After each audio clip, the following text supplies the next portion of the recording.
To gain access to the top components of the reservoir, you will need to remove the driver's side trim piece, blue arrow, the front trim panel, red arrows, and the driver's side front wheel well liner not shown. The front trim piece can be gently lifted up from the cutout handles, and the side trim pieces can be gently pulled away from the fender. Need additional assistance with this task? Please follow the link provided at the end of this video.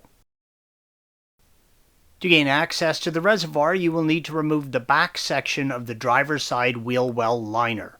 Remove the 3 T27 Torx screws holding the liner to the underside, along with 1 T27 Torx screw and 2 10mm nuts holding the wheel well liner to the fender.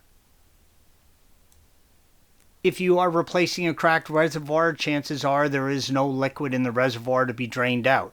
If you are removing the reservoir and there is still liquid inside, you will need to drain the reservoir using a pump, red arrow. Remove the 1 T27 Torx screw, red arrow, holding the fill spout in place to the fender. You can now lift the spout up and off the reservoir tank. From behind the spout, disconnect the windshield line from the pump by lifting back on the clip indicated by the red arrow. Remove the T27 Torx screw holding the tank in place, red arrow. Unclip the exposed electrical connector, red arrow, from the tank level sensor by squeezing in the release tabs.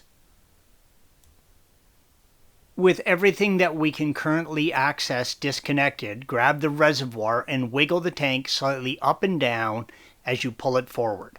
The tank is held in place by 2 rubber grommets in the chassis. You may have an additional line not shown located on the tabs by the side of the fender, red arrow. Make sure this line is clear from the fender as you remove the tank. With the tank removed from the chassis, you can now access the remaining pieces still connected to the tank. Unclip the electrical connector, red arrow, located at the top of the reservoir by pushing down on the release tabs. Turn the tank over and locate the reservoir pump. Disconnect the line from the pump by lifting back on the clip indicated by the red arrow.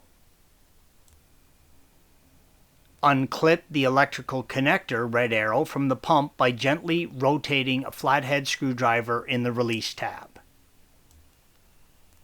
You can now remove the pump by sliding it up and out of its housing. Pull out the rubber pump fitting, red arrow, that connects the pump to the reservoir. Use a flathead screwdriver to release the metal clip holding the electrical wire to the reservoir. With all of the components detached, you can now fully remove the reservoir. Installation is the reverse of removal. If you are replacing the tank level sensor, set the reservoir on a flat surface and use a trim removal tool to lever the sensor out of the rubber seal. Remove the rubber seal from the reservoir. Installation is the reverse of removal. For easier installation, apply a suitable rubber lubricant to the rubber seal and level sensor. Thanks for watching. Be sure to subscribe to our channel and check out another video in this series.